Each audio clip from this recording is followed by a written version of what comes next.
അങ്ങനെ ടീഷർട്ട് നിങ്ങൾ നോക്കിക്കോളൂ. ഇതുണ്ടോ, ഇതെൻ്റെ കൊച്ചുമോൻ ഉപയോഗിക്കുന്ന ടീഷർട്ടാണ്. എൻ്റെ മോനെങ്കിൽ വിളിയുടെ, എൻ്റെ കൊച്ചുമോനെങ്കിൽ വിളി.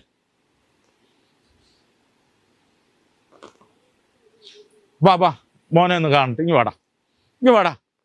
ഇതാ, ഓ നീ നടക്കണ്ടേ, അല്ലേ ഞാൻ വരാടെ അങ്ങോട്ട്. ഇതാ ഈ ടീഷർട്ട് ഉണ്ടോ ഇന്നല്ലേ? ഈ ടീഷർട്ട് ഉണ്ടോ? നമ്മളിപ്പോൾ കണ്ട പാൻറ്റുകൾക്കും നീ ഇവിടെ എന്തോ ഇതെൻ്റെ മോളാണ്, മോളുടെ കുട്ടിയാണിത്. ഇതാണ്ട് ഞാൻ നിങ്ങൾക്ക് ഇതാണ്ട് ഈ പറഞ്ഞ സാധനമില്ലേ, ഈ സാധനം അവനിട്ടിരിക്കുന്നതാണല്ലോ. എൻ്റെ മകൻ ഇപ്പോഴിതിടുന്നതാണ്. ഈ ടീഷർട്ടും അത് തന്നെ. ഇതിനകത്ത് വരുന്ന ടീഷർട്ടാണ് എൻ്റെ മോൻ ഇട്ടിരിക്കുന്നത്. ഇത് നമ്മളിപ്പോൾ കണ്ട സാധനങ്ങൾക്കെല്ലാം അത്യാവശ്യം ഇത് വെളിയിലിടാവുന്ന ടീഷർട്ടാണ്. ഇതിൻ്റെ കളേഴ്സാണ് ഈ കാണുന്നതല്ല, ഡാർക്ക് കളേഴ്സാണ്.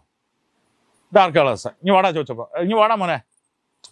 അടുത്ത ചെയ്യേണ്ട നീയാ, വാ നീ ചെയ്തോ, അടുത്തത് നീയാ ചെയ്യേണ്ടത്. ഈ ടീഷർട്ട് ഉണ്ടോ, ഈ ടീഷർട്ട് 3 എണ്ണം 100 രൂപയേ ഉള്ളൂ. നിങ്ങൾക്ക് ധൈര്യമായിട്ട് ഉപയോഗിക്കുക. ഇതിൻ്റെ കളറോ എന്തെങ്കിലും പ്രശ്നം നിങ്ങളുടെ മുമ്പിൽ പോവുക, അല്ലെങ്കിൽ സ്റ്റിച്ചിങ് പോവുക, എന്ത് വന്നാലും ഈ സാധനം ഞാൻ തിരിച്ചെടുക്കാൻ തയ്യാറാണ്. കാര്യം ഇത് പറയുന്നത് വേറെ ഇൻഫ്ലുവൻസറോ വേറെ ആരും ഇതൊന്നുമല്ല, ഈ വ്ളോഗർമാരും ഒന്നും അല്ല ഈ പറയുന്നത്. ഇതിൻ്റെ ഓണർ തന്നെയാണ് ഞാൻ പറയുന്നത് നേരിട്ട്. ഇത് നിങ്ങൾക്ക് എന്ത് പ്രശ്നം ഉണ്ടെങ്കിലും നിങ്ങൾക്ക് എന്നോട് തിരിച്ചു കൊണ്ടുവരാം.